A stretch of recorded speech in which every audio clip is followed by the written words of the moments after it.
বলছে হ্যাঁ মা আমি মেয়ে উদ্যোক্তা খুব পছন্দ করি, ওরা আমার ছেলের মতোই, যে গুন্ডা বাহিনীর কথা বলছে এখন যারা দেখছি আসলে সন্ত্রাসী ছেলের মতোই, তুমি ওদের সঙ্গেই সবকিছু ডিল করতে পারবা, আমি রিসিপ্ট দিয়ে দিব এবং পেপারসগুলো যে ইম্পর্টেন্ট পেপারসগুলো ওগুলো আমি ডে বাই ডে দিতে থাকবো। যাই হোক, শাহিনা ইয়াসমিনের উপর আমি সরল বিশ্বাসে ভরসা করি, কিন্তু তিনি তার ছেলে ও তার সন্ত্রাসী বাহিনীর এমন তৎপরতায় আমি প্রতিকার চাই। আপনাদের অনুরোধ করব আপনারা সিটি কর্পোরেশনকে জিজ্ঞেস করেন কিভাবে এই ভবনের বাণিজ্যিক কার্যক্রম চলছে। যদি তারা সময় মতো আইন অনুযায়ী পদক্ষেপ নিত তাহলে আজ আমি এভাবে প্রতারিত হতাম না।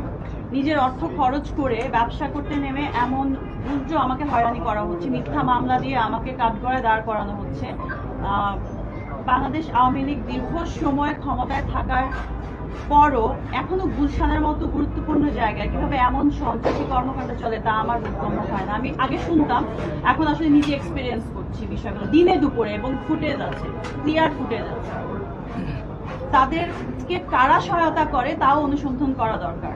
শাহিনা ইয়াসমিন এতটাই বেপরোয়া হয়ে গেছেন, আমরা যখন বৈধ কাগজপত্র চেয়েছি তখন তিনি বলেছেন এনিওয়ে একটা উনি বাজে মন্তব্য করেছেন, আমি হাসিনার সরকার মানি না, কাগজপত্র দরকার হয় না, এই সরকারের কাগজপত্র দরকার না, এইসব কথা বলেও আমাকে অনেকবার থ্রেট করেছেন তাদের ছেলে পেলে দিয়ে।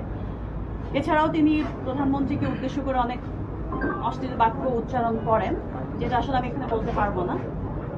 যেটা সত্য, যেটা ফ্যাক্ট আসলে সেটা সকলের সামনে আসা উচিত। যেমন আমি কিন্তু এই যে আজকে আমি আপনাদের সবার সামনে এটা আমি এইভাবে করতে চাইনি, আমি সুন্দর করে উদ্বোধন করতে চেয়েছি এবং বলতে চেয়েছি, এবং ওই বিল্ডিং এর মালিককে এবং কে এটার সঙ্গে জড়িত ওইটা নিয়ে আসলে আমার কোনো মাথা ব্যথা ছিল না। যখন আমি এইভাবে সাফার এবং প্রতারিত এবং আমার টাকা পয়সা নিয়ে নেওয়ার পরে তারপর বলছি যে না এখানে বিজনেস করা যাবে না, এটা তো মগের মূল রূপ না আসলে, 2-2.5 মাস 3 মাসের মধ্যে, এবং আমার অনেক টাকা ইনভেস্টেড এখানে। তো তারপরে আমি বাধ্য, এবং তারপরেও ওনারা বলেছেন যে থানায় বসে সমঝোতা করবেন। থানার যে যারা আছেন ওনারা 2-3 বার আমাদের ডেকেছেন এবং আমি কিন্তু গেছি, আমার টিমের মানুষজন নিয়ে গেছি। তারা কোনোভাবেই আসলে কোনো একটা কথা স্থির থাকছেন না, একটা কথা বলে আসেন যে এইভাবে আসলে করছি, পরদিনই আবার দেখি যে উল্টাপাল্টা, মানে বিল্ডিং এ অন্য রকমের পরিবেশ, এবং ওই যে ওদের যে সন্ত্রাস বাহিনী, ওই যে ওয়ান গ্রুপের হারুন নামে একজন বারবার এসে এসে শুধু লাইন অফ করে দিচ্ছে, এবং আরো এরকম অনেকে আসলে। তো আমি বারবারই মানে সুস্থ একটা সমাধান চেয়েছি, যেহেতু আমি ইনভেস্ট করেছি, এবং একজন বয়স্ক মহিলা উনি কিন্তু আগেও আরেকজনকে বলেছিল, নজরুল রাজ তাদের মেবি ক্লোজ, তো তাকে ফোন করে বলেছিল যে আমি আমার দেবরকে পাঠাচ্ছি, বসে তোমরা সমাধান করো কি হয়েছে এখানে।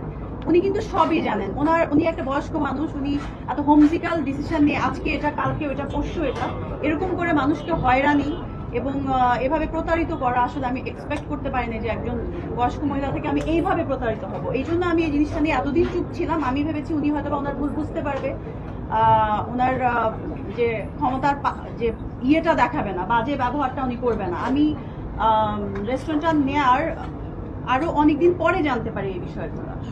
এক হচ্ছে ইয়ামিন হক ববি একজন চিত্রনায়িকা হওয়া একটা পাপ নাকি আমি জানি না, যে তার আসলে এমন কিছু নিউজ উল্টাপাল্টা করাবে বা এমন কিছু লোক দিয়ে থ্রেট দেওয়া হবে সো দ্যাট আমি যেহেতু একজন চিত্রনায়িকা আমি আমার ইমেজ বাঁচানোর জন্য আমি অন্যায়ের বিরুদ্ধে প্রতিবাদ করব না, বা এই জিনিসটা সুযোগ বারবার নিচ্ছিলেন। উনি ভেতরে ভেতরে আসলে অনেকভাবে আমাকে টর্চার করেছেন। উনি যেটা ভেবেছেন যে আমি যেহেতু চিত্রনায়িকা, নায়িকাদের কথা শুনলেই অনেকভাবে তারা চোখে, নায়িকাও যে মানুষ বা ভালোও থাকতে পারে, তো ওনারা এমন কাজ করেন যেটা আসলে ভাষায় বলার মতো না। এখন আগুন লাগার পর রেস্টুরেন্টের পেপারস গুলো আরো স্ট্রিক্টলি আসলে দেখে, এসে যদি আমাদের নামে মামলা করে দেয় বা কিছু করে দেয় যে ইলিগেল পেপারস ছাড়া আপনি রেস্টুরেন্ট চালাচ্ছেন, অন্যরাও তো করে এভাবে, এরকম একটা বিষয়। অন্যরা তো আগুন লাগার আগে মেবি, আমি জানি না অন্যদের বিষয়টা কি, তবে শুনেছি আমি লাহোর কিচেন নামে একটা ছিল ওই বিল্ডিং এ, ওনাদেরকেও অনেক টর্চার করে এখান থেকে বের করে দেওয়া, ওনারা আর ওদের ওই সন্ত্রাস বাহিনীর এগেনস্টে কথা বলেন,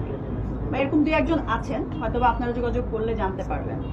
আমার মনে হয় ওনার পুরো বিশ্বাস ছিল যে ববি হয়তো বা এই বিষয়টা নিয়ে মুখ খুলবেন না, কারণ আমি আসলে সৎভাবে এখানে ইনভেস্ট করেছি, এবং আমার যে অপারেশন পার্টনার ওনার সিভিয়ার লেভেলের অ্যাটাক হয়েছে, হত্যা চেষ্টা করা হয়েছে, সেখানে উল্টো ওনারা কিছু কিছু জায়গায় আমার নামে নিউজ করেছে যে হত্যা চেষ্টা এবং চুরি। এখন আসলে এটা কি আমি কাঁদবো না হাসবো এটাই আমি স্পিচলেস হয়ে গেছি আর কি। এটা একটা হতে পারে কারণ হ্যাঁ আমি একজনের নামও আমি রাব্বা নিজে হ্যাঁ উনি খুব বাজে নিউজ করলো আমার সাথে কোনো মানে যোগাযোগ না করে কিছু করে উনি কয়েকদিন আগে স্বপ্নর একটা ইয়ে করতে বলেছে আমাকে একটা ভিডিও বাইট দিতে বলেছে না বাজে আমি বলেছি এগুলো তো আমি করি না আসলে। হ্যাঁ আমি আমার জায়গাটা একটু মানে ফিল্ম ওরিয়েন্টেড রাখতে চাই সব জায়গায় অ্যাভেলেবেল হতে চাই না। তো আমি একটা সুস্থভাবে বিজনেস করতে এসেছি ওনারা হয়তো বা হ্যাঁ টোটালি এই পয়েন্টটা আমি কাউন্ট করছি কারণ ওনার ইয়ে থেকে প্রথমে আসছে তো এই বাজে জিনিসটাকে এইভাবে ওনারা ইউজ করতে চান।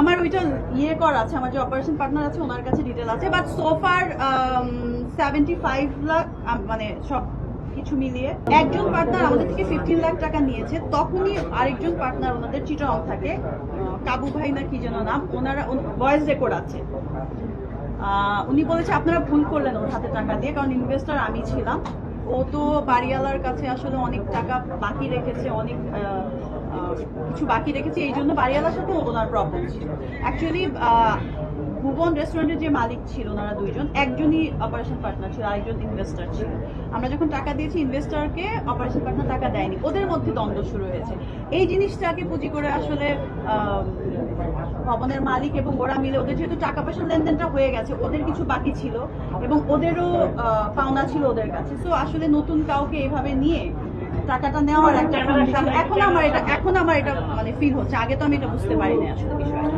ওই যে 15 লাখ এবং 10 লাখ টাকার যে চেকের কথা আপনি প্রসঙ্গক্রমে বলছিলেন তাদের দাবি হলো গিয়ে যে এই চেক দুটি আসলে ডিসঅনার হয় বা বাউন্স আমরা চেকটা ইয়ে করি কারণ হচ্ছে এটা ক্লিয়ার না হওয়া পর্যন্ত আমি একজনের ইয়েতে টাকাটা দিতে পারবো না।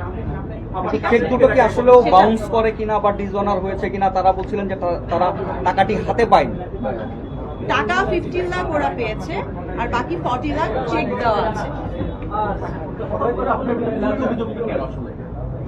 এটা তো আমি জানি না বিকজ আমি যেন সামনে না আসি এবং আমি যেন কথা না বলি আমি যেন এমনি চলে যাই আমার যত লস হয়েছে যা হয়েছে এগুলো নিয়ে এবং এই যারা সন্ত্রাস করেছে ওইখানে যারা ওই সিসিটিভি ফুটেজ আছে সব আছে ওইটার জন্য ওইটা ধামাচাপা দেওয়ার জন্য যেহেতু যখনই কেউ শুনবে চিত্রনায়িকা সবাই ভাবে একটা সেন্সিটিভ ইস্যু সো আমি যেহেতু সবসময় আসলে অনেস্টলি চলার চেষ্টা করি সেরকম কোনো বিবাদে বা কোনো কিছুতে যাওয়ার যেহেতু আমি এমন একটা ফ্যামিলি ব্যাকগ্রাউন্ড বিলং করি আসলে ওনারা এটাতে ইউজ টু না যে ভাইরাল হবো এবং ভাইরাল আমি কখনোই হতে চাই না কোনো বিষয় নিয়ে আমি শুধু আমার ফিল্মে কাজ ভালো ভালো কাজ করে দর্শকের মনে এবং আপনাদের সঙ্গে থাকতে চেয়েছি। তবে আপনার কাছে আমার প্রশ্ন হচ্ছে যে এত কিছুর মাঝেও আপনার বিয়ের একটা খবর গতকালকে কিছু গণমাধ্যমে এসেছে সেই বিষয়টি একটু ক্লিয়ার করেন যে একজন ব্যবসায়ীকে বিয়ে করেছেন এই বিষয়টি কি আসলে বিষয়টা। আমি বিয়ে করেছি আমি জানি না এবং কোন ব্যবসায়ী সেটা তো আরো চিনি না আমি তো এটাই বলছি যেহেতু আমি চিত্রনায়িকা আমার এগেনস্টে উল্টাপাল্টা নিউজটা দেয়া এবং মানুষের জন্য এটা এন্টারটেইনিং একটা বিষয়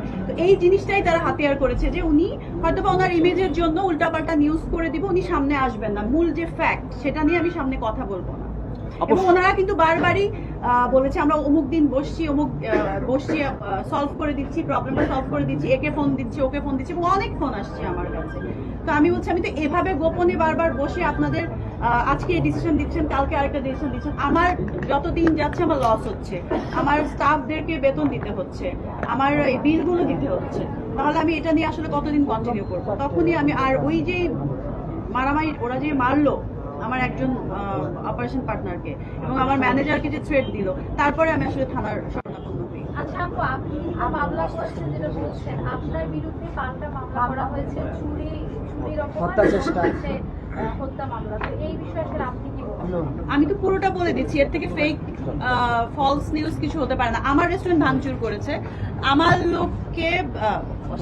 আমার লোককে মেরেছে এবং উনি হসপিটালাইজড ছিলেন 2-3 দিন ওনার মাথায় ব্যথা পেয়েছে চোখে ব্যথা পেয়েছে ওনার সিটি স্ক্যান করতে হয়েছে ওনার ডিফিকাল্ট একটা টাইম পার করেছি আসলে আমি সব দিক থেকেই এবং মামলা আমার লাইফে এখন পর্যন্ত আমি কখনো কারণ আমি মামলাও করিনি কখনো মামলা খাইনি this is the first time জিডিও হয় না আমার নামে কখনো।